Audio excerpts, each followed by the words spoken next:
The first things you do, even if you're only doing Wicca, is you learn to draw down the moon, which is literally taking in a celestial force into your own body. So you kind of start out like inviting that energy to come into your form. What is the energy of the moon? What does that give you, or what is... Oh, you can feel it. Like, that's a good thing. I don't even have to tell you. If you go on a full moon, here's what you do. When the moon is full, lock your gaze with it. Don't blink. Just stare at it for as long as you can without moving, without, faltering your will. And when you look at something, it's like eating it a little bit. Like, if you look at something, you're like, it's a sensory thing. You're like getting it all over you to feel it. So it's not even like you can describe it. It's an experience. So you just have to do with your eyeballs by eating the moon. What? I think, like you said earlier, if you think about how much we forget, okay, we can't even remember why we're born.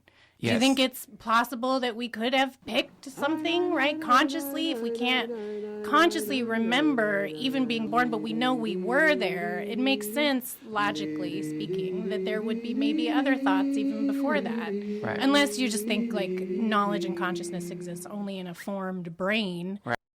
What's happening? Well, do you guys want to know the true truth? Yes. Here we go. It's all light. So anytime if I look into your eyes and we get an exchange of light, that's actually releasing photonic energy. So everything in the whole business is differently condensed light forms. Right. So if I can give you zhuzh and get you to ideally I shouldn't have to do anything. But sometimes if I can get my light going and I just stand next to someone, they'll do it in sympathy, like how you catch a flu from someone. Yeah. You can catch light from someone too. Right. And that should be the purpose of a teacher. Should be to just get you to be like, oh my God, that's right, I'm light. I should totally just be light. Right. So that's the true truth. It's light. It's light. That's what it is. Yeah, and that's what when you're talking about eating the moon, as you're saying, really you're eating light. Yeah. You're eating light. You're eating reflected sunlight bouncing off of this extraterrestrial planet that has this added thing to it that the moon is placed within it. It's like sun gazing. It's the witch version of looking at the moon is very similar to the yogi sun gazers that do it at the dawn. Which version's safer?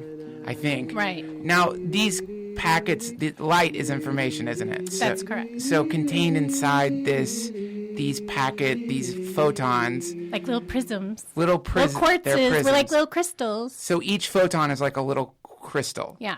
So it's these...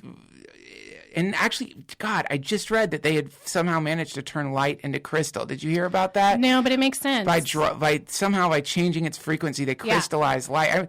All these things are happening right now that are so insane. Oh, I know. That they just go flying by everyone. They turn light into crystal. Scientific discoveries are epic. There was all these scientific truths we held for so long regarding physics and relativity, and now it's all just popping off at an extreme rate. It's true. But with the crystallization of light, I look at it like making a snowflake out of water. It's just right? Right. It's sure. just a condensation of a change of form. You've changed its form a little bit. Yeah, totally. And so now inside each of these so if I look at a photon, this crystal or this sort of like a hologram, right? Like a laser light hologram. Yeah, a hologram. And this would be the atomic structure that we're all made of. Is many of these holograms. Yeah, an arrangement. An arrangement of holograms. Yes. Is each individual photon, do they all contain the same information? So here, I'll offer what Max Planck said. A lot of people don't know about Max Planck, which is good. People need to know about him. Yeah. The whole Max Planck Institute studies light and how it behaves in living systems too, like our bodies.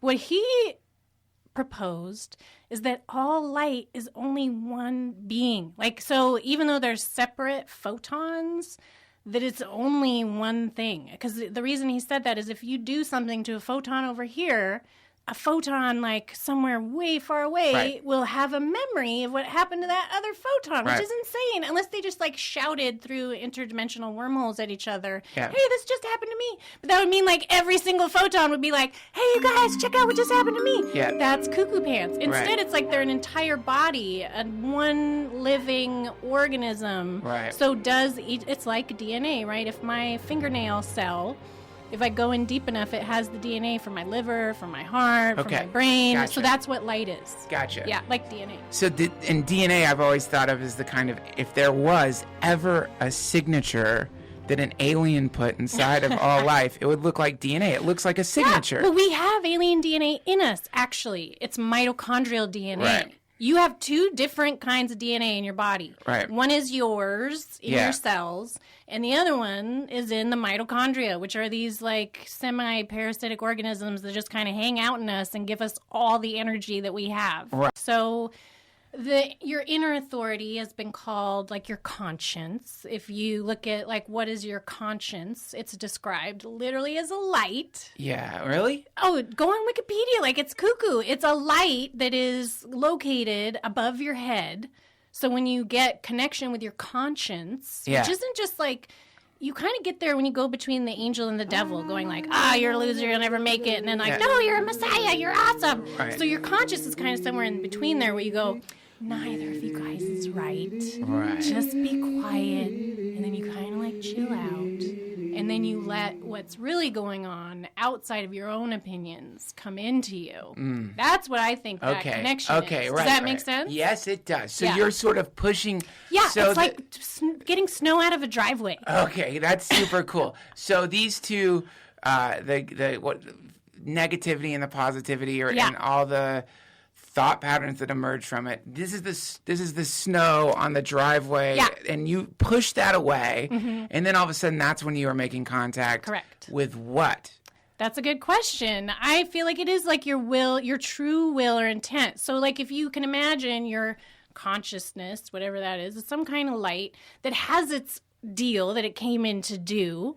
It knows what it's here to do and what you should do. I think this whole thing with religion, witchcraft, everything, all this information is to try to get us to get our brains under control so that our thoughts don't disrupt the reality of our being. Oh, wow. That's a beautiful way to put it. Right. That's pretty good, right? Yeah, that's really good. Our minds are these blessings and curses that can go so many directions, get possessed, distracted, taken over, destroyed, destroy ourselves with our thinking. And, even in a bad environment, your thoughts can be what's destructive to you, right? Like people are in terrible situations brought on by each other in a lot of cases. But then still, you got to fight extra hard with your brain if you're in one of those god-awful situations. Yes. To try to keep your own thoughts and not all this, like, pain and suffering and trauma, which you may be experiencing. Yes. I see. It's kind of like, it's like if you want to deal with people in the world. Yeah.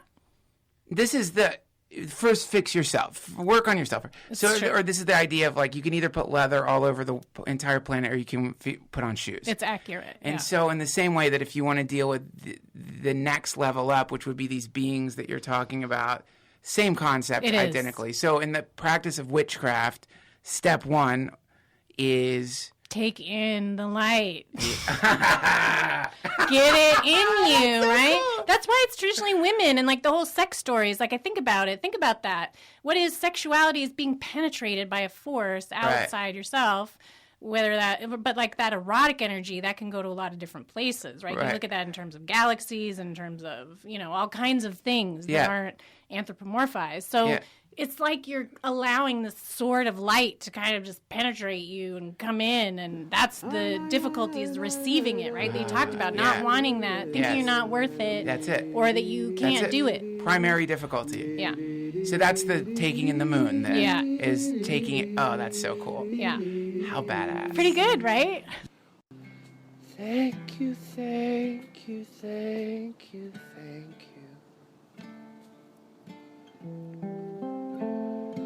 Thank you, thank you, thank you, thank you. Thank you, thank you, thank you, thank you.